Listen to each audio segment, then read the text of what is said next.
Sometimes the most unexpected shelter becomes home, and the loneliest heart finds exactly what it's been missing. This is a story about two broken souls who found each other when they'd given up on finding anything at all. Deep in the Wyoming wilderness, a woman running for her life stumbles onto the cabin of a mountain man who hasn't spoken to another person in 15 years. He offers her one night of safety, nothing more. But by morning something has changed. By evening, neither can imagine saying goodbye. What happens when two people who've lost everything discover they might have found each other? Before we jump back in, tell us where you're tuning in from. And if this story touches you, make sure you're subscribed, because tomorrow I've saved something extra special for you. The mountain had no mercy, and Jonas Mercer preferred it that way. He woke before dawn, as he had every morning for the past 15 years, to a world painted in shades of grey and white. The cabin was cold enough that his breath hung visible in the air, frost coating the inside of the single window like delicate lace. He didn't mind. Cold was honest. Cold didn't lie or make promises it couldn't keep. Jonas swung his legs out of the narrow bed, his feet finding the worn wooden floor by memory rather than sight. 42 years old, and his body still moved with the precision of a man half his age. The wilderness demanded that kind of discipline.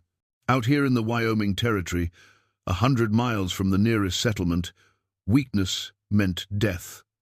Simple as that. He dressed in layers, wool shirt, buckskin vest, heavy coat. He'd tanned himself from a bull elk 3 winters back. His hands moved through the routine without thought, the same way a man might breathe. Pull on the boots, check the knife at his belt, lift the rifle from its pegs above the door. Every motion measured, practiced, essential. The cabin was small, just one room with a stone hearth at one end and his bed at the other. A rough-hewn table sat in the middle, 2 chairs flanking it, though only one ever saw use. Shelves lined the walls, holding supplies he'd gathered or made.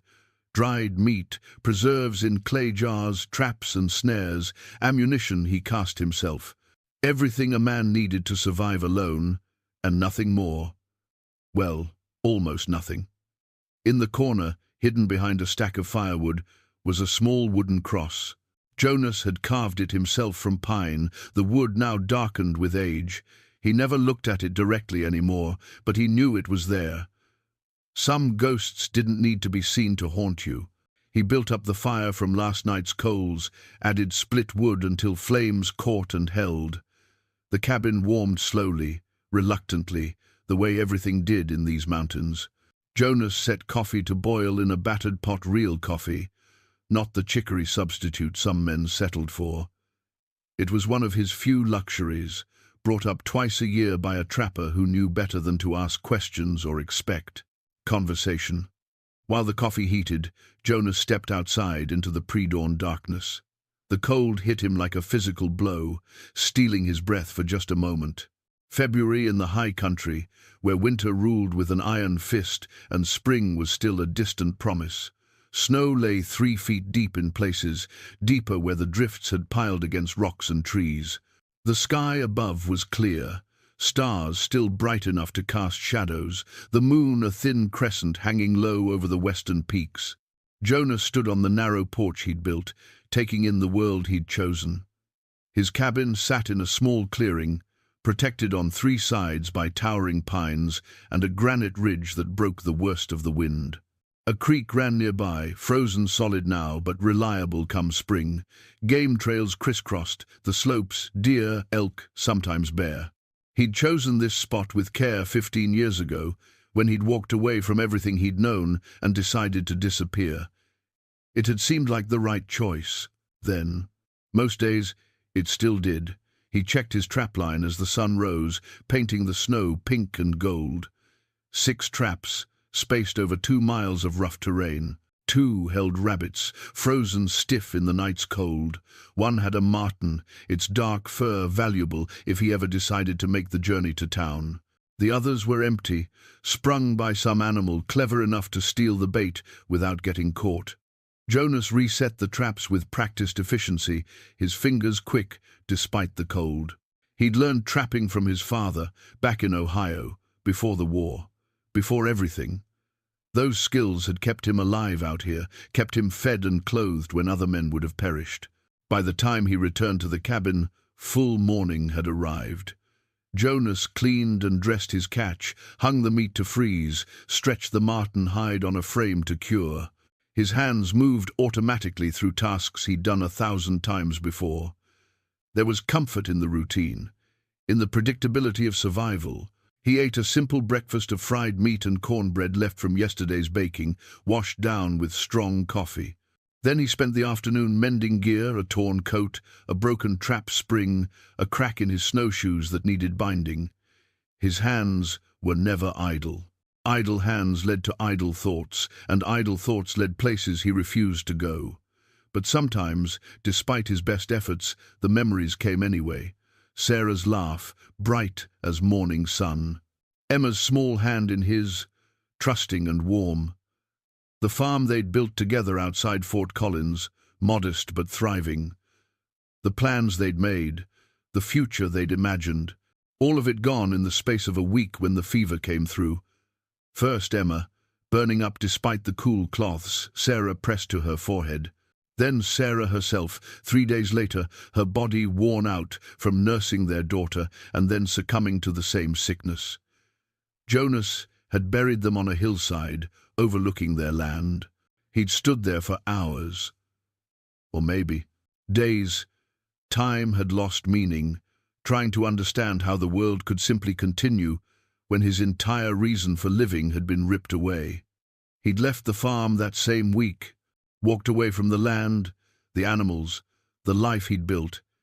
He couldn't stay there, couldn't wake up every morning to rooms that echoed with absence. So he'd headed into the mountains with nothing but a rifle, a knife, and a determination to never again care about anything enough to feel that kind of pain. 15 years later, he'd kept that promise. The sun was setting when Jonas heard the first gunshots. He'd been outside, splitting wood for tomorrow's fire, his mind on nothing in particular. The sharp crack of rifle fire echoed across the valley, distant but unmistakable. 2 shots, maybe 3, from somewhere down the mountain. Jonas set down his axe and stood perfectly still, listening. The sounds of the wilderness surrounded him, wind in the pines, the creak of branches, a raven calling somewhere, overhead. But no more gunshots. Could be hunters, though it was late in the day for hunting and early in the season for anyone to venture this high. Could be trouble of another sort. Out here, the law was whatever a man made it, and not everyone who came to the mountains did so with honest intentions. Jonas's instincts, honed by years in the cavalry during the war, told him something wasn't right. He went back inside and gathered his gear with deliberate care. Extra ammunition, his pistol, cleaned and loaded, the spyglass he'd kept from his military days. He banked the fire and pulled on his heaviest coat, then stepped back out into the gathering dusk. From the ridge behind his cabin, he had a clear view down the mountain. Jonas climbed to his usual lookout spot, a flat rock sheltered by an overhang, and raised the spyglass to his eye. At first he saw nothing but snow and trees. Then movement caught his attention. A figure, small at this distance, stumbling through the drifts, about a half-mile down the slope. The person was struggling, falling, getting back up. Even from here, Jonas could tell they were in trouble. He tracked the figure's progress for several minutes. Whoever it was seemed to be heading roughly toward his cabin, though they likely had no idea it was there. They were moving like someone at the end of their strength, survival instinct driving them forward when everything else had given up. Jonas lowered the spyglass and weighed his options. He could stay here, do nothing, let nature take its course. That would be the smart choice, the safe choice. Getting involved with other people's troubles had never ended well. But even as he thought it, he knew he wouldn't do it, couldn't do it. Whatever else he'd become in his years of isolation, he wasn't the kind of man who could watch another human being die when he had the power to prevent it. Jonas made his way back down to the cabin and waited. The sun had fully set now, darkness falling fast. The way it did in the mountains. He lit a lantern and hung it outside his door, a beacon in the wilderness. Then he loaded his rifle and stood on the porch, watching. Half an hour later, the figure emerged from the tree line and collapsed in the snow 30 yards from his cabin. In the lamplight, Jonas could see it was a woman, her dress torn and dark with what might have been blood. She lay motionless in the snow, and for a moment Jonas thought he'd waited too long. Then she moved, lifting her head, and their eyes met across the distance. Jonas Mercer, who hadn't spoken to another human being in months, who had built his entire life around solitude and silence, made a decision that would change everything. He stepped off the porch and walked toward her through the snow. She was heavier than she looked, dead weight in his arms as Jonas lifted her from the snow. Not unconscious, but close, her eyes fluttered open and closed, her lips moving without sound. He could feel her, shivering even through his coat, her body's desperate attempt to generate warmth it no longer had. Jonas carried her quickly to the cabin and kicked the door shut behind them. The fire had burned low, but the interior was still warm compared to the brutal cold outside. He laid her on his bed, the only bed, and began assessing her condition with the practical efficiency of a man who'd tended wounded soldiers during the war. Her dress was torn in several places, the fabric stiff with frozen blood, a gash on her left arm, deep but not fatal, scrapes on her hands and face. Her feet were wrapped in cloth that had once been part of a petticoat, the makeshift boots soaked through and nearly frozen solid. But the real danger was the cold. Her lips were blue, her skin pale as milk, her breathing shallow. Hypothermia. He'd seen men die from it, watched the cold steal the life from them degree by degree. Jonas worked quickly. He stripped off her wet outer layers, his movements clinical, purposeful. Wrapped her in every blanket he owned, built up the fire until it roared, set water to heat. His hands moved through the tasks automatically, while his mind raced with questions he couldn't answer. Who was she? Where had she come from? And why in God's name was a woman alone in these mountains in the dead of winter? The gunshots he'd heard earlier took on new meaning. Jonas cleaned and bandaged the wound on her arm, noting that it was relatively fresh hours old, not days. She'd been running. That much was clear. Running hard and running scared. He made willow bark tea, strong and bitter, good for pain and fever. When he lifted her head to help her drink, her eyes opened fully for the first time. They were blue, he noticed. The kind of blue that reminded him of summer skies, back when he'd paid attention to such things. She tried to pull away, panic flooding her features. "Easy now," Jonas said, his voice rough from disuse. "You're safe. Just drink this."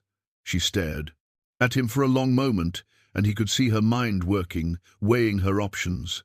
Finally, she drank, grimacing at the bitter taste but getting it down. "Thank you," she whispered, her voice barely audible. Jonas just nodded and eased her back down onto the pillows. Over the next few hours, he tended to her with quiet competence, changed the bandage on her arm, made sure she stayed warm, gave her more tea and a little broth he'd had simmering. She drifted in and out of consciousness, her body fighting to recover from cold and exhaustion. It was near midnight when she finally came fully awake. Jonas was sitting at his table, cleaning his rifle by lamplight, when he heard her move. He looked up to find her sitting up in bed, the blankets pulled tight around her, watching him with wary eyes. "Where am I?" she asked. "My cabin, about 100 miles west of Laramie, up in the Wind River Range." She processed this information, her expression hard to read. "How did I get here?" "You walked. Well, collapsed is more accurate. I carried you the rest of the way. The men, I heard gunshots, saw no one else. Just you." Relief washed over her face, followed quickly by something else. Fear, Jonas realized. Deep, bone-level fear. "They'll keep looking," she said softly. "They won't stop." Jonas set down his rifle and studied her. She was younger than he'd first thought, maybe late 20s. dark hair that fell past her shoulders, tangled and dirty now. A face that might have been pretty under better circumstances, though it was hard to tell through the bruises and exhaustion. But it was her eyes that caught his attention, intelligent eyes, eyes that had seen too much too quickly. "Who's looking for you?" She hesitated, clearly weighing how much to tell a stranger.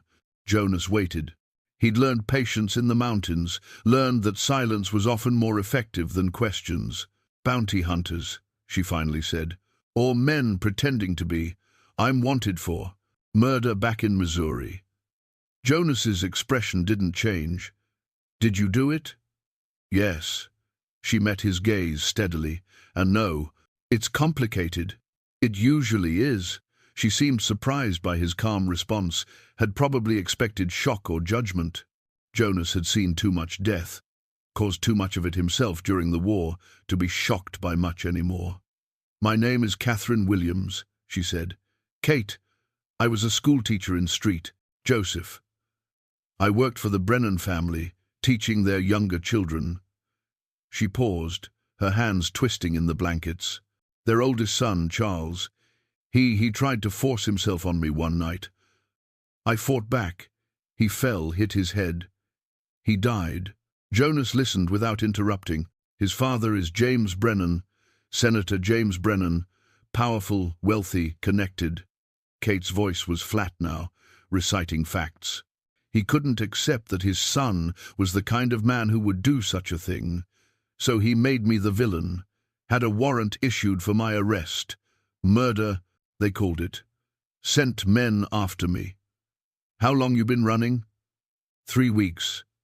Maybe 4. I've lost track of days." She looked down at her hands. "I've been heading west, trying to disappear. Thought if I could make it to California, maybe I could start over. But they keep finding me. It's like they know where I'm going before I do." Jonas considered this. A senator's resources would be considerable. If he wanted someone found, he could make it happen. "Those men who were shooting at you, they still out there?" "I don't know.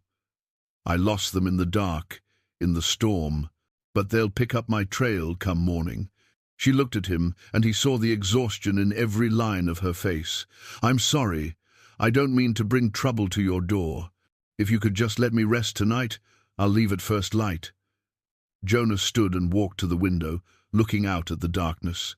Snow was falling again, thick and heavy. The temperature would drop below 0 tonight. She wouldn't survive an hour out there in her condition. He turned back to face her. "Storm's coming in, bad one by the look of it. You go out in that, you'll be dead before noon." "I can't stay here. I won't put you in danger." "Bit late for that," Jonas said dryly. "You're already here." Kate started to protest, but he held up a hand. "Here's what's going to happen," he said, his tone leaving no room for argument. "You're going to stay here tonight, get some rest, let your body recover. Come morning, if the weather breaks, you can leave. If it doesn't, you stay until it does. Those are the terms, non-negotiable. I don't even know your name." "Jonas Mercer." "Mr. Mercer. I appreciate. Just Jonas. And I'm not doing this for appreciation. I'm doing it because leaving you to die in the snow doesn't sit right with me." He moved back to his chair and picked up his rifle again. "Now get some sleep. I'll keep watch." Kate studied him for a long moment, this mountain man who'd taken her in without hesitation, who seemed utterly unafraid of the trouble she'd brought. She wanted to ask him why he was alone out here, what had driven him to this isolated existence. But exhaustion was pulling at her, and the bed was warm, and for the first time in weeks she felt something close to safe. "Thank you, Jonas," she said softly. He didn't look up from his rifle. "One night. That's all I'm offering. One night," she agreed. But as Kate drifted off to sleep and Jonas sat in the lamplight, both of them knew that one night might not be enough. The storm outside was building, wind howling around the cabin like a living thing. And somewhere in those mountains, men with guns and cold purpose were waiting for dawn. Jonas checked his ammunition and settled in for a long night. He'd protected his solitude fiercely for 15 years, built walls around his heart that nothing could penetrate.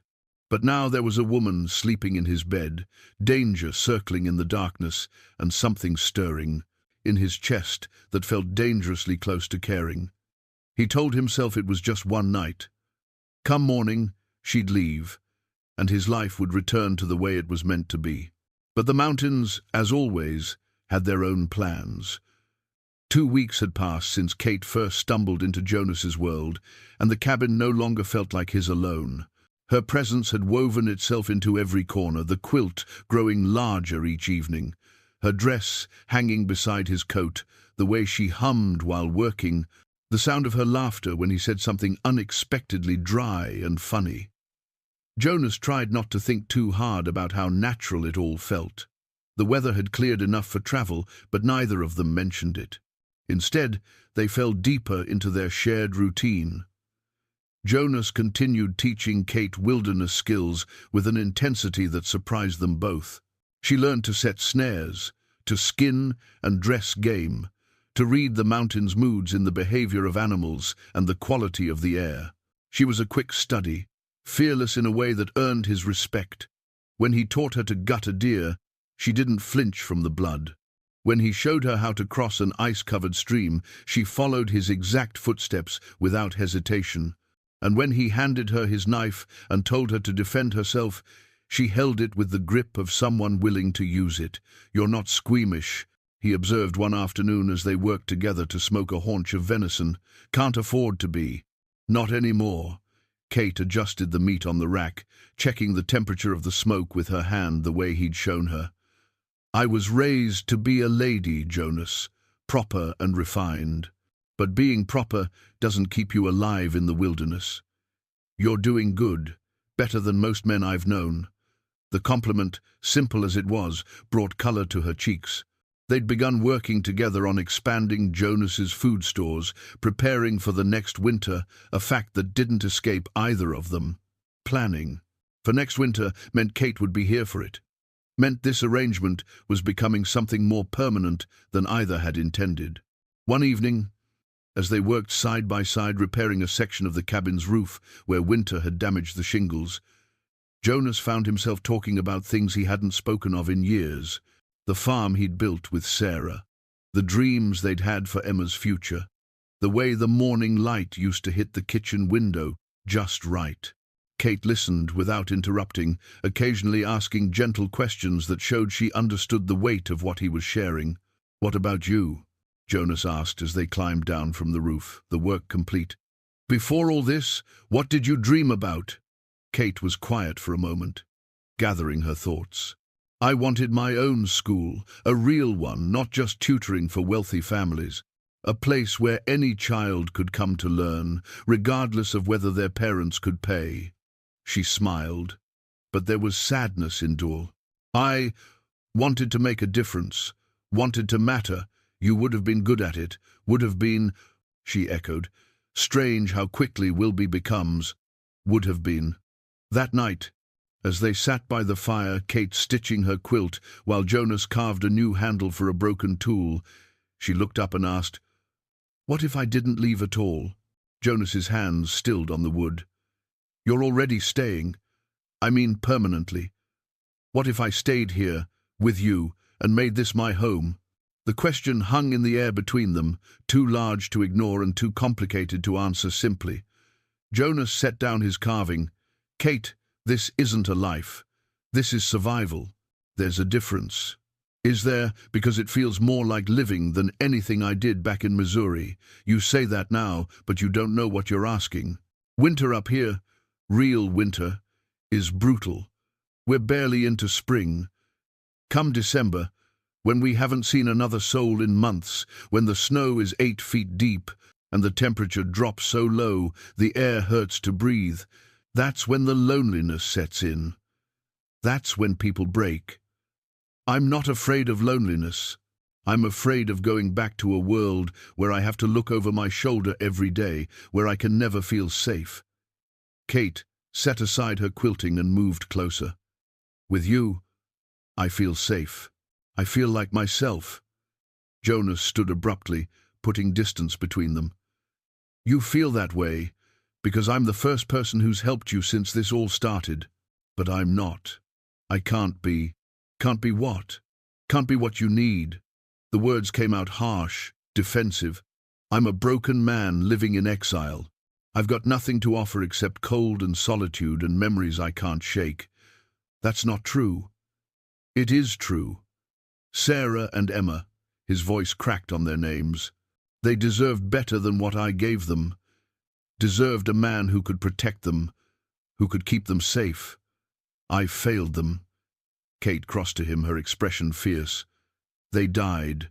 Of fever, Jonas. Not neglect. Not your failure. An illness you couldn't have prevented or cured. I should have. Should have what? Been a doctor? Controlled the weather? Stopped fate itself?" She placed her hand on his chest, over his heart. "You're punishing yourself. For being human. For not being God." Jonas wanted to pull away, but he couldn't. Her hand was warm against his chest, her eyes too understanding, her presence too real. "I won't survive losing someone again," he said quietly. "That's the truth of it. I won't survive it." "Then don't lose me. Let me stay." For a long moment they stood there, close enough that Jonas could count the flecks of gold in her blue eyes, close enough that he could feel the rise and fall of her breathing, close enough that all he had to do was lean in. And he stepped back, breaking the moment. "You should get some rest. We're checking the far trap line tomorrow." Kate's expression showed hurt, but she nodded and moved toward the bed. At the doorway she paused. "Jonas, I know you're scared, but so am I. The difference is, I'm more scared of leaving than I am of staying." She disappeared into the small alcove where the bed was, leaving Jonas alone by the fire. He sat there for hours, staring into the flames, his mind at war with itself. Every logical part of him said this was temporary, that Kate would eventually leave by choice or by necessity, and he'd be alone again.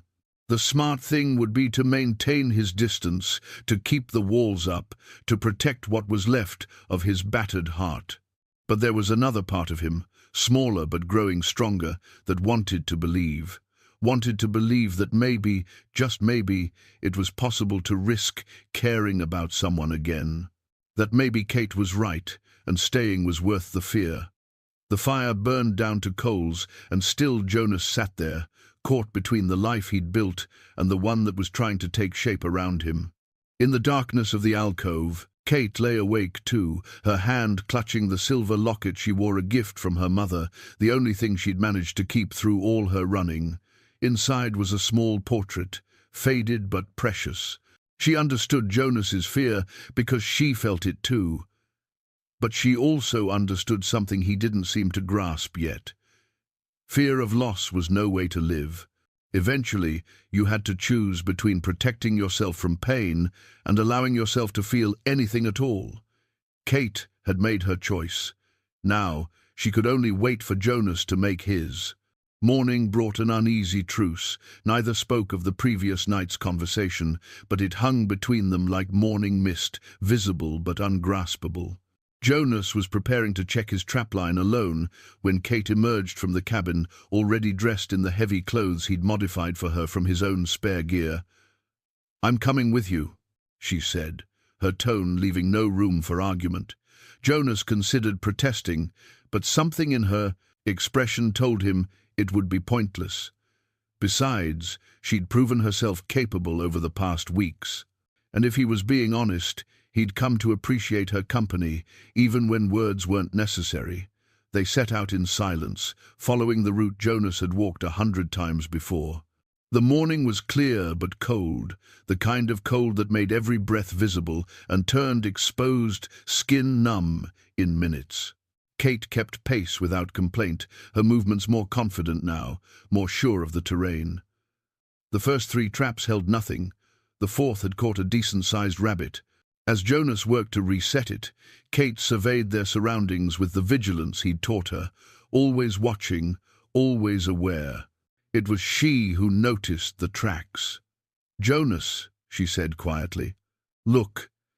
He followed her gaze to a patch of disturbed snow about 30 yards off the trail.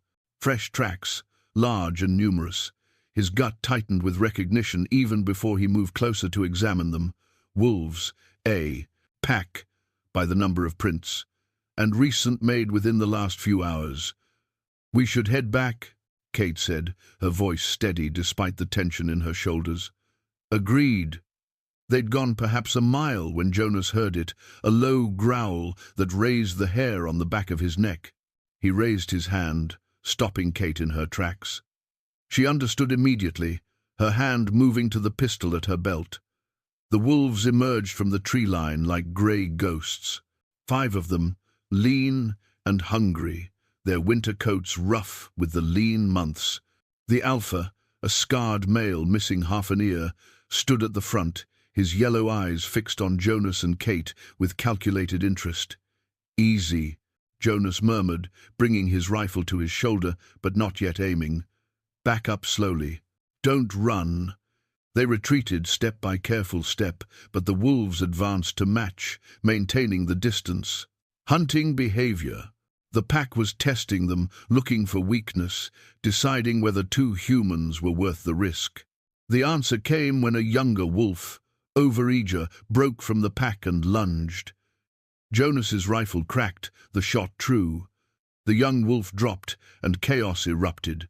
The pack attacked from multiple angles, their strategy clear, separate, and overwhelm. Jonas fired again, taking down a second wolf, but the others were fast, frighteningly fast. He was reaching for his pistol when he heard Kate's gun discharge beside him. A third wolf fell, mid-leap, Kate's bullet catching it square in the chest. The tree line! Jonas shouted, back to back! They moved as one, covering each other, their training clicking into place like it had been practiced for years rather than weeks. Jonas fired, reloaded, fired again. Kate matched his rhythm, her hands steady, her breathing controlled. The alpha circled, wary now, recognizing that these humans were more dangerous than anticipated. But he was hungry, and hunger made creatures desperate. He feinted left, then attacked from the right, going for Jonas's exposed flank. Kate saw it first. She pivoted, putting herself between Jonas and the wolf, and fired. The shot went wide, she was moving too fast, but it was enough to make the alpha falter. Jonas didn't waste the opening. His bullet caught the alpha in the head, and the great wolf dropped like a stone. The remaining wolf, younger and less committed, bolted into the forest. For a long moment, Jonas and Kate stood in the sudden silence, breathing hard, weapons still raised. Then, as if a string had been cut, Kate began to shake. Jonas caught her before her knees gave out, his arms steady around her. "You're all right," he said, his voice low and reassuring. "You did good. Better than good. I thought when he came at you, I thought, I know, but you didn't freeze. You acted. You saved my life." Kate looked up at him, her eyes wide. "You would have done the same for me." "Yes," Jonas said simply. "I would have." The walk back to the cabin was quiet, but it was a different kind of silence than before. Something had shifted between them during the attack, some unspoken understanding that went beyond words. That evening, as they sat by the fire, Kate finally broke the silence. "You asked me once what I was afraid of," she said. "I thought I was afraid of being caught, of being dragged back to face charges for something I didn't do. But today, when that wolf came at you, I realized what I'm really afraid of. What's that? Losing you, losing this." She gestured around the cabin. "I know you think I'm just running from my old life, that eventually I'll want to go back to civilization, but you're wrong. This us, it's not a consolation prize. It's what I want." Jonas stared into the fire, weighing his next words carefully. "When Sarah died, I promised myself I'd never care about anyone again. Seemed like the only way to survive. And now I'm realizing that survival and living aren't the same thing." He looked at her finally, letting her see the conflict in his eyes. "You scare me, Kate." Not because of the danger you bring, but because you make me want things I thought I'd buried with my family." Kate moved closer, closing the distance between them. "What kind of things?" "A future. A reason to wake up that's more than just habit. Someone to—" He stopped, the words catching in his throat. "Someone to what?" "Someone to love," he finished quietly. Kate reached up and touched his face, her palm warm against his bearded cheek. Would that be so terrible? Jonas covered her hand with his own, holding it against his face. For 15 years, he'd kept himself isolated, safe behind walls of solitude and silence. But Kate had found the cracks in those walls, had slipped through his defenses with her quiet strength and stubborn courage. "It would be terrifying," he admitted. "Good," Kate said softly, "because I'm terrified too." And then, finally, Jonas let himself do what he'd been wanting to do for days. He leaned in and kissed her, gentle at first, then deeper as she responded. Her arms went around his neck, and his pulled her close, and for the first time in 15 years, Jonas Mercer allowed himself to feel something other than grief. When they finally pulled apart, both breathing hard, Jonas rested his forehead against hers. "I don't know how to do this," he admitted. "Don't know how to let someone in again. We'll figure it out together," Kate promised. "One day at a time." That night, they fell asleep by the fire, Kate's head on Jonas's shoulder, his arm around her waist. The cabin was warm, the world outside cold and dark, but inside, something new was beginning to grow, something that looked a lot like hope. 3 days after the wolf attack, Jonas was splitting wood behind the cabin when he heard Kate call out from inside. Her voice carried an edge of urgency that sent him running, axe still in hand. He found her standing at the window, pointing toward the tree line. "There's someone coming, on horseback." Jonas moved to her side and followed her gaze. A lone rider was making his way up the mountain, the horse moving slowly, almost stumbling. Even from this distance, Jonas could tell something was wrong. The rider swayed in the saddle, barely keeping his seat. "Get inside and stay there," Jonas said, reaching for his rifle.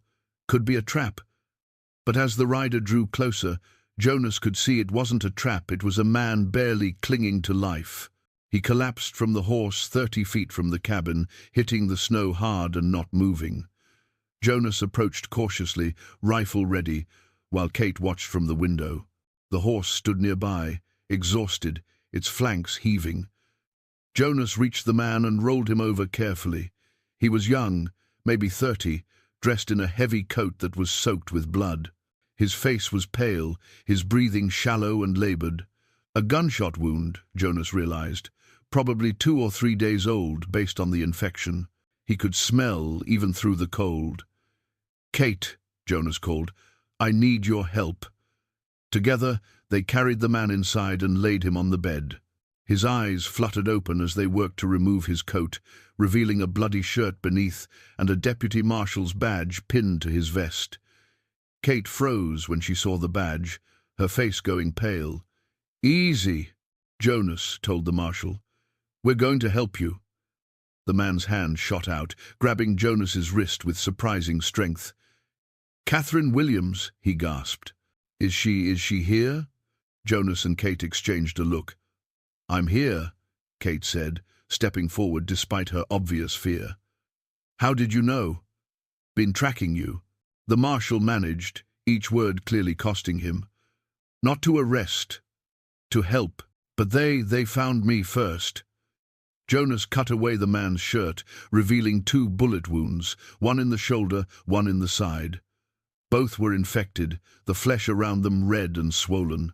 Without proper medical care, this man had maybe hours left. "Who shot you?" Jonas asked, beginning to clean the wounds with whiskey, knowing it was probably futile but trying anyway. "Senator's men. They're not bounty hunters.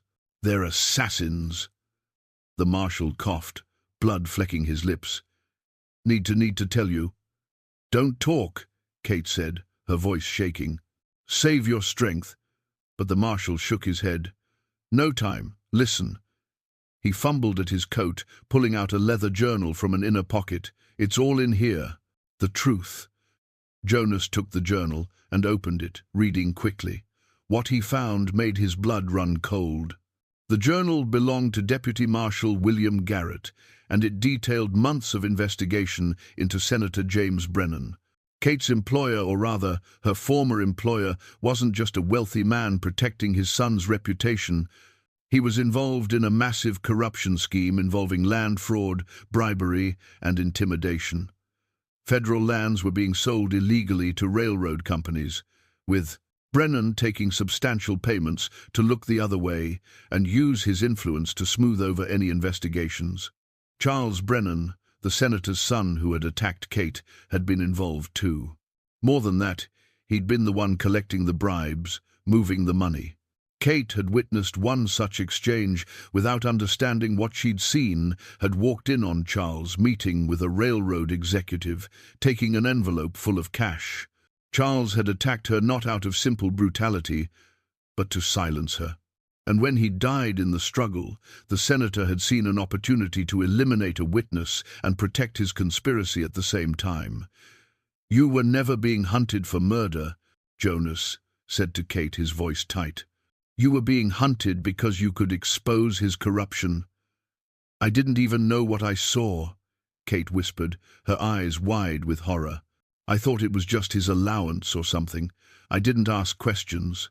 Marshal Garrett coughed again. "Worse this time. The men coming for you, they're not lawmen. Victor Kane leads them, former Confederate guerrilla, killer." He grabbed Kate's hand. "Evidence in the journal. Names, dates, amounts. Get it to Fort Laramie. Marshal Thompson, he's clean, he'll protect you.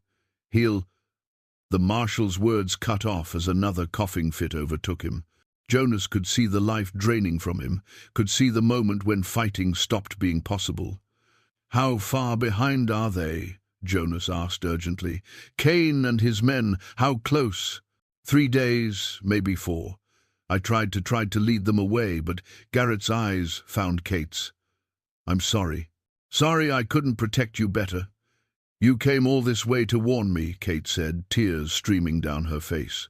"That's more than anyone else has done. Your father, he was good man, taught with him, before he died. Promised him." Garrett's breathing was becoming labored, each breath a struggle. "Promised I'd look after his girl if anything. Happened. Failed him. Failed you."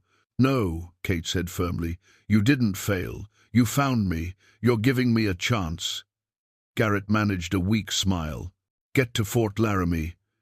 Clear your name. Make them pay." They were his last words. The marshal died quietly, his hand still holding Kate's, his duty finally complete. Jonas closed the man's eyes and stood, his mind already racing through their options. Kate remained by the bed, crying silently for a man she'd barely known who had died trying to save her. After a moment, Jonas moved to the window and scanned the horizon. Somewhere out there, men were coming. Professional killers with orders to eliminate Kate and anyone helping her. They had maybe 4 days' head start, possibly less if Kane was as good as Garrett had suggested.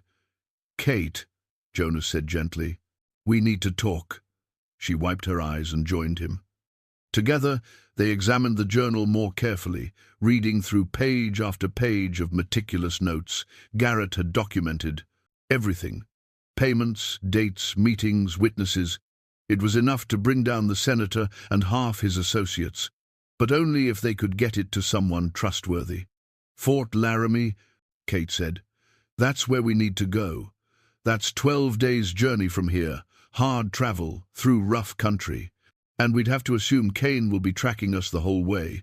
You don't have to come. This isn't your fight." Jonas looked at her, this woman who had stumbled into his life and somehow become essential to it. "The hell it isn't. You think I'm going to let you face this alone? Jonas, these are killers. If they catch us, they won't." His voice was hard, certain. "I spent 4 years staying alive in the war, Kate. Fought guerrillas just like Kane. I know how they think, how they move. We can do this." Kate searched his face. "You're sure?" "I've never been more sure of anything." He pulled her close, pressing a kiss to her forehead. "We'll get you to Fort Laramie. We'll clear your name. And then what? And then we come back here, and we build the life we talked about. The one where you don't have to run anymore." Kate wrapped her arms around him, holding tight. "Promise me something. Anything. Promise me we both survive this. Both of us, Jonas. I'm not losing you." Jonas thought about the journal, about the men coming for them, about the 12 days of dangerous travel ahead. He thought about all the ways this could go wrong, all the reasons he should tell Kate the truth, that he couldn't promise they'd both survive, that going up against men like Victor Kane was a risk that might cost them everything. But when he looked into her eyes, he made the promise anyway. "We both survive," he said. "I give you my word." They spent the next few hours preparing. Jonas buried Marshal Garrett in a spot overlooking the valley, marking the grave with a simple cross. They packed light weapons, ammunition, dried food, the journal wrapped in oilcloth to protect it from water, everything they'd need to move fast and stay alive. That night, as they made final preparations, Kate showed Jonas the silver locket she always wore. Inside was a small portrait of a woman with kind eyes. "My mother," Kate explained. "She died when I was 12. My father gave me this, told me to keep her close to my heart." She closed the locket carefully. "I think she'd have liked you." "I know Sarah would have liked you," Jonas replied, surprising himself with the admission. He pulled out the ring he'd carried for 15 years, the one he'd given Kate weeks ago by the fire. "This was hers. I want you to keep it, not as a replacement but as a promise. We get through this, Kate, and I'm going to marry you proper. Make this official." Kate's eyes filled with tears, but she was smiling. "I'd like that." They held each other as the fire burned low, drawing strength from their closeness. Tomorrow they'd leave the only safety Kate had, known since her nightmare began. They'd head into danger with killers on their trail and only each other to rely on. But tonight they had this moment, and somehow that was enough. Dawn came cold and clear, the kind of morning that promised harsh travel ahead. Jonas woke Kate before first light, and they moved through their final preparations with quiet efficiency. Every item was considered, weighed against its usefulness. They could carry only what was essential. Too much weight would slow them down, and speed might be the difference between life and death. Jonas had spent half the night creating a detailed plan, drawing maps from memory of the route to Fort Laramie. He knew the terrain well enough from his years in the mountains, and his military training had taught him to think strategically about movement and defense. "We'll avoid the main trails," he explained to Kate as they studied his hand-drawn map by lamplight. "Kane will expect us to take the fastest route. Instead, we go through the high passes. Harder travel, but less predictable." Kate traced the route with her finger, noting the markers Jonas had drawn. "This adds at least 3 days to the journey." 4, probably. "But it gives us better defensive positions if we're caught, and it forces Kane to spread his men thin if he wants to cover all possible routes." "You've done this before. Planned routes, avoided pursuit." Jonas nodded. "During the war, my unit specialized in reconnaissance behind enemy lines. We learned to move without being seen, to think like the men hunting us. Kane was a guerrilla fighter, I know his type. They're good, but they rely on fear and overwhelming force. Take away those advantages, and they're just men." Kate absorbed this, her expression thoughtful. "Teach me everything you know about staying alive out there." So Jonas did. As they made their final preparations, he shared hard-won lessons from the war. How to move without leaving obvious tracks, how to duck, read the land for natural cover, how to stay alert without exhausting yourself, how to think 3 moves ahead, always planning for the worst possibility. "If we get separated," Jonas said, his voice serious, "you keep moving toward Fort Laramie. Don't come back for me. Don't wait. Just get that journal to Marshal Thompson."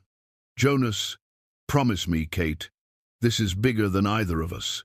That journal is the only thing that can clear your name and bring down Brennan. It has to reach Fort Laramie, no matter what." Kate's jaw set stubbornly. "I'm not leaving you behind. You might not have a choice. Then you better make sure I don't have to make that decision." Before leaving, Jonas did something he hadn't done in 15 years. He took the small wooden cross from its hiding place in the corner and held it for a long moment, running his thumb over the carved names. Sarah, Emma. Then he wrapped it carefully and placed it in his pack. Kate watched but didn't ask. She understood that he was bringing his past with him, making peace with it in whatever way he could. They set fire to the cabin just before dawn. Jonas poured lamp oil across the floor, lit a torch, and tossed it through the doorway.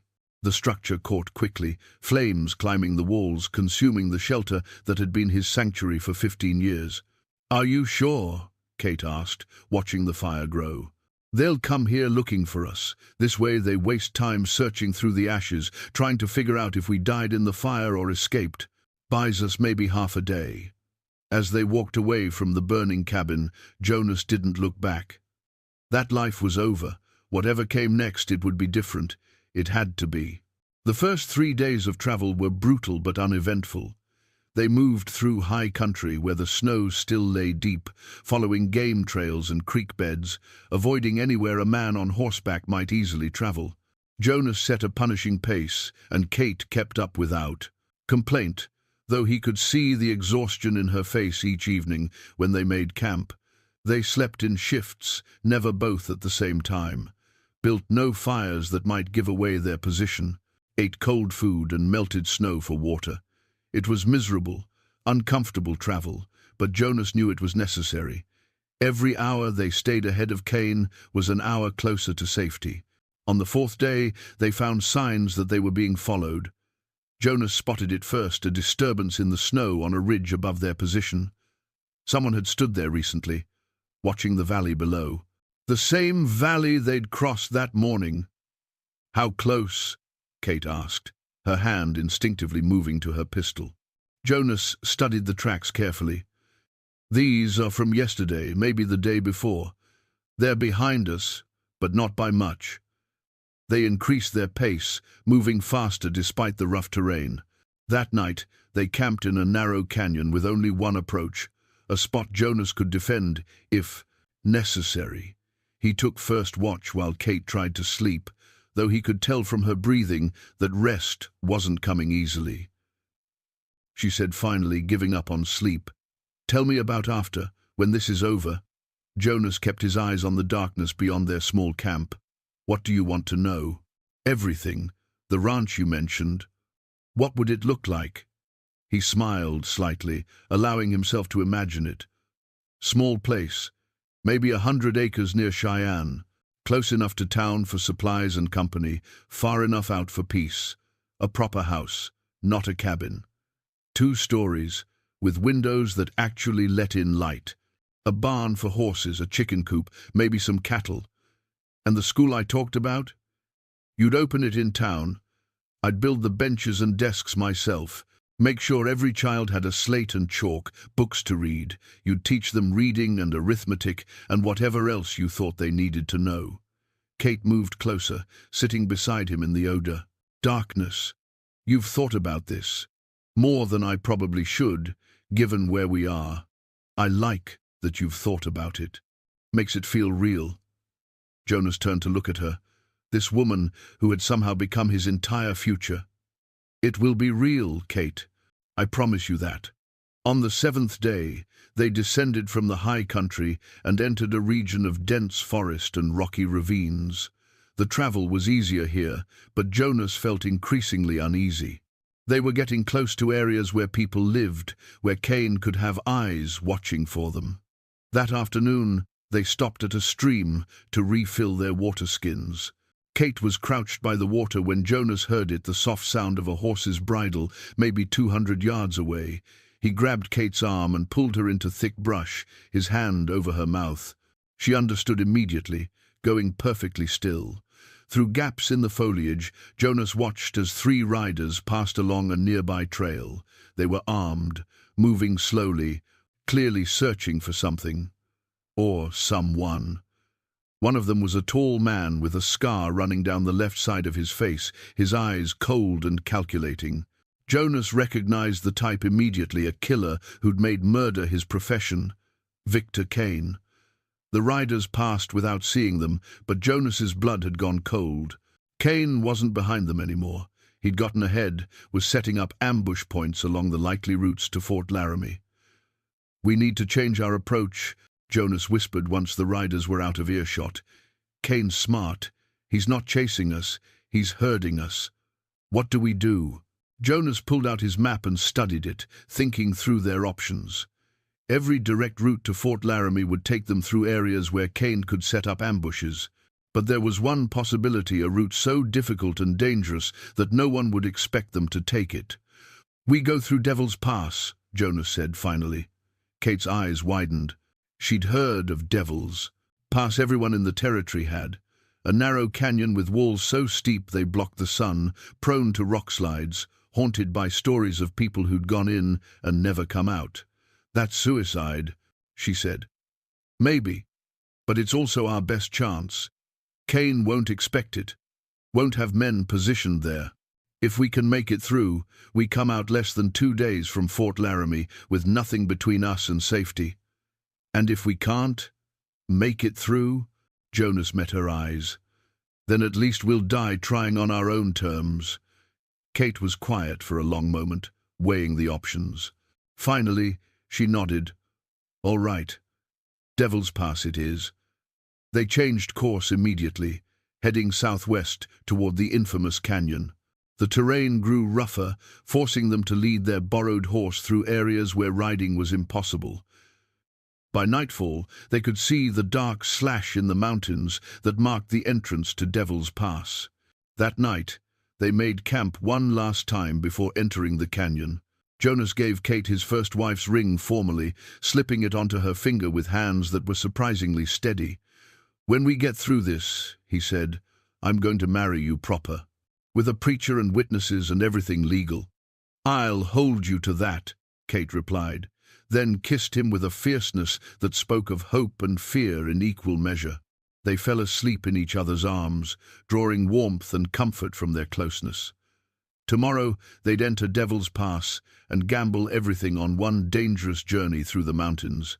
But tonight they had this moment, and in the face of everything they'd survived and everything still to come, that was more than enough. Jonas woke once in the darkness, his soldier's instincts alert to some sound or movement he couldn't quite identify. He lay still, listening, but heard only the wind in the trees and Kate's soft breathing beside him. Still, the feeling persisted. The sense that they were being watched, that danger was closer than he'd thought. He didn't sleep again that night, keeping watch over Kate and their small camp, his rifle across his knees, and his mind running through scenarios and strategies. By morning, he'd made peace with what was coming. Whatever happened in that canyon, whatever they faced in the days ahead, he wouldn't let Kate face it alone. They'd survive together or fall together. But either way, they'd face it as one. They made it another mile before Jonas's strength gave out. Every step had been agony, every movement of his broken leg sending waves of pain through his body that threatened to drag him under. But Kate had been there, supporting him, refusing to let him fall. Now, as they emerged from the narrowest part of Devil's Pass into a wider section where ancient rockfalls had created a maze of boulders, Jonas knew they couldn't go any further. Not like this. "Kate," he said, his voice tight with pain, "we need to stop. Need to rest." She helped him down behind a peat, large boulder that offered cover from the trail behind them. His face was grey, sweat beading his forehead despite the cold. The splint on his leg was soaked through with blood. "How bad?" Kate asked, though she already knew the answer. "Bad enough." Jonas checked his rifle, counting ammunition. "They're close now. Maybe an hour behind, maybe less." Kate looked back the way they'd come, her mind racing. They were still a day from Fort Laramie, maybe more at the pace Jonas could manage. Kane would catch them long before that, which meant "We make our stand here," Jonas said, reading her thoughts. "This position is defensible. High ground, good cover, limited approaches. If we're smart, we might be able to hold them off. Or we die trying. That's always been a possibility, Kate. At least here, we choose the ground." He pulled the journal from his pack and held it out to her. "But you don't have to stay. Take this, take the horse, and go. You can still make it." Kate's answer was to check her pistol, then position herself behind an adjacent boulder with a clear line of sight down the trail. "I said I wasn't leaving you," she stated calmly. "I meant it." Jonas felt a surge of emotion so strong it almost overwhelmed him. Love, certainly, but also pride and gratitude, and something close to awe at the strength of this woman who'd walked into his life and changed everything. "Then we do this together," he said. "One last fight." They didn't have to wait long. 6 men appeared on the trail, moving cautiously through the boulder field. Victor Kane rode at their head, his scarred face alert, his hand resting on his pistol. These were hard men, killers who'd made their living through violence. They moved with the confidence of people who'd never lost a fight. Jonas let them get close, close enough that his first shot wouldn't miss. His rifle cracked, sharp and clear in the canyon air. One of Kane's men dropped, dead, before he hit the ground. Chaos erupted. The riders scattered, seeking cover, returning fire. But Jonas had chosen his position well. The boulders forced Kane's men to approach from predictable angles, limited their ability to use their numerical advantage. Kate fired, her bullet catching a second man in the shoulder, spinning him around. Jonas took him down with a follow-up shot. 4 men left, including Kane. "They're better than the bounty hunters," Kate observed, reloading quickly. "They're soldiers." "We're soldiers anyway. They know what they're doing," Kane called out from behind cover. "Mercer, I know you're hit, saw the blood trail. This doesn't have to end with everyone dead. Give us the woman and the journal, and you can walk away." "That's not happening," Jonas shouted back. "Be reasonable. You're outnumbered, wounded, and we have all day. Your woman's pretty, though. Might keep her alive for a while. Let her enjoy her last hours." Kate's face hardened with rage, but Jonas laid a hand on her arm. "He's trying to make us angry, make us do something stupid. It's working." A bullet ricocheted off the rock near Jonas's head, chips of stone stinging his face. Kane's men were trying to flank them, using the boulder field for cover as they worked their way around to better positions. "They're moving right," Kate said. "I can see 2 of them. Take the shot if you have it." Kate aimed carefully, waiting for her moment. When one of the men exposed himself for just a second, she fired. The bullet took him in the chest, and he went down hard. 3 left. But Jonas could feel his strength fading. The blood loss, the pain, the sheer effort of staying conscious, it was all taking its toll. His hands shook as he reloaded his rifle. Kate saw it and made a decision. She pulled out the marshal's journal and held it up where Kane could see it. "This is what you want, right?" she called out. "All the evidence against Senator Brennan, everything that could destroy him." "Kate, what are you doing?" Jonas hissed. "Saving your life." She looked at him, her eyes fierce. "I love you, Jonas Mercer, and I'm not letting you die for me." She stood, holding the journal, exposing herself. "Here's my offer, Kane," she shouted. "I'll give you the journal and come quietly, but you let him go. You leave him here, alive, and you don't come back. Those are my terms." "No deal," Jonas said, trying to rise despite his injury. "Kate, no." But Kane was considering it. He'd lost 3 men already, and Jonas was proving harder to kill than expected. Taking Kate and the journal would accomplish his mission. The wounded mountain man would probably die anyway, alone in the wilderness. "Throw down your weapons," Kane called out. "Both of you. Then walk down here where I can see you." Kate looked at Jonas one last time, memorizing his face. "I'm sorry," she whispered, "but I'd rather die knowing you'll live." She tossed her pistol down and started forward. And Jonas, watching the woman he loved walk toward certain death, made his own decision. He pulled out the emergency flare he'd been saving, a signal device from his cavalry days, lit it, sent it arcing into the sky, where it burst in brilliant red light. Then he grabbed his rifle, ignored the screaming pain in his leg, and charged. What happened next would forever remain fragmented in Jonas's memory, a series of moments rather than a coherent whole. He remembered Kate screaming his name as he stumbled forward, his broken leg threatening to collapse under him with every step. He remembered firing his rifle, seeing one of Kane's remaining men go down. He remembered Kane himself, turning toward him with cold fury in his eyes.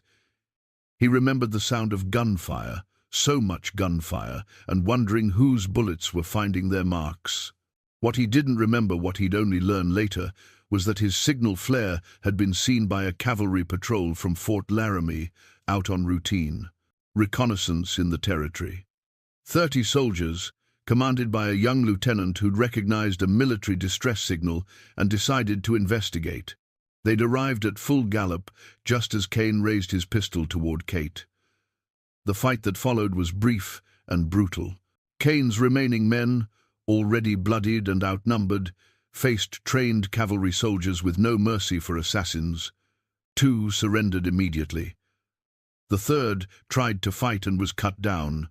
Victor Kane himself was shot twice by the cavalry lieutenant as he tried to use Kate as a shield.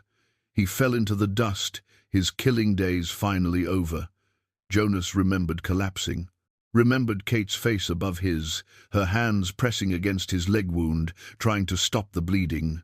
Remembered her voice, fierce and determined, telling him to stay awake, to stay with her, promising him that ranch and that school and that future they'd planned. Then darkness claimed him, and he remembered nothing more.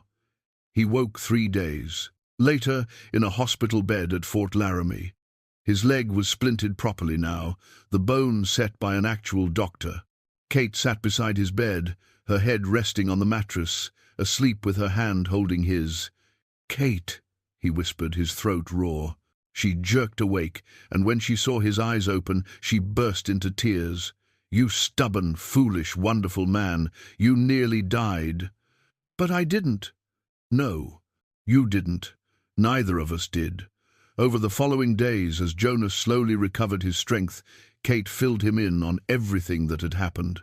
Marshal Thompson had personally taken custody of Garrett's journal. The evidence was being reviewed by federal prosecutors.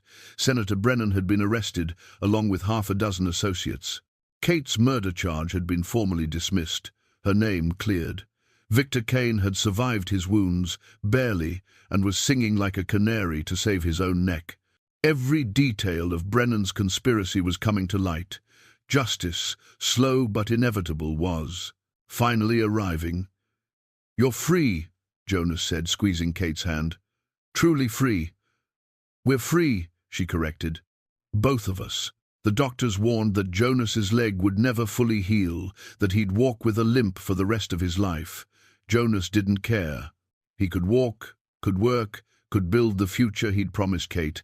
That was enough. 6 months later, on a bright October morning, Jonas and Kate stood on the porch of their new home, a modest ranch house on 100 acres outside Cheyenne, exactly as Jonas had described. The structure was simple but solid, built with Jonas's own hands over the summer months, with Kate working beside him every day. The land spread out before them, beautiful in its autumn colors. A small herd of cattle grazed in the distance. The barn they'd raised together stood proud against the sky. And in the town, just a few miles down the road, Kate's school was scheduled to open in the spring. Marshal Thompson had been their witness when they married in a small ceremony at Fort Laramie, Kate wearing a simple dress and Jonas in his best shirt, both of them grinning like fools as they exchanged vows. Thompson had become a friend, visiting occasionally to check on them and share news of Brennan's ongoing trial. Now, as they stood together watching the sunset paint the mountains gold and purple, Jonas felt something he'd thought was lost forever: peace. Not the numb absence of feeling he'd cultivated in his isolated cabin, but genuine peace that came from being exactly where he was meant to be, with exactly who he was meant to be with. "Do you ever miss it?" Kate asked softly. "The cabin? The solitude?" Jonas considered the question honestly. "Sometimes I miss the simplicity. Life was uncomplicated up there. But no, I don't miss it. This," he gestured at their home, their land, "this is better. This is living, not just surviving." Kate leaned her head against his shoulder. "I'm glad, because I'm never letting you be alone again." They stood there as evening deepened, comfortable in the silence, until Kate spoke again. "Jonas, there's something I need to tell you." Something in her tone made him look down at her. She was smiling, nervous and excited at once. "I saw the doctor in town yesterday, just to confirm what I suspected."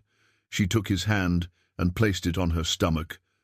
"We're going to have a baby. In the spring, around the time the school opens." Jonas felt the world tilt, emotions flooding through him so powerful he couldn't name them all. Joy, certainly. Fear, absolutely. But underneath it all, hope, brilliant and unshakable. "A baby," he repeated, his voice rough with feeling. "Are you happy?" Jonas pulled her close, holding her with a gentleness that belied his size. "I'm terrified," he admitted, "but yes, Kate, I'm happy. I'm more than happy." They stayed like that as stars began to appear overhead, the same stars Jonas had watched from his lonely cabin, now viewed from a place of warmth and connection. He thought about the journey that had brought them here, Kate's desperate flight, his reluctant hospitality, the danger they'd faced, the promises they'd made. "Survive one night and go," he murmured, remembering his words from what seemed like a lifetime ago. Kate smiled against his chest. "I stayed forever instead." "I'm glad you did." Inside their home, the lanterns they'd lit cast warm light through the windows. Tomorrow would bring work and challenges. The ranch wouldn't run itself, and there was still much to build before winter. But tonight, they had this moment. Two broken souls who'd found each other in the wilderness. Two people who'd learned that sometimes the most unexpected shelter becomes home, and the loneliest heart finds exactly what it's been missing. As they walked back inside together, Jonas's hand never leaving Kate's, he thought about Marshall Garrett, who died protecting Kate, about Sarah and Emma, who he'd loved and lost, about the years of isolation and grief. And he realized that all of it, every painful step, every loss, every moment of darkness, had led him here. To this woman, this life, this second chance at joy. The past would always be part of him. But now, finally, it didn't define him. Now he had a future, and it was more beautiful than anything he'd dared to dream.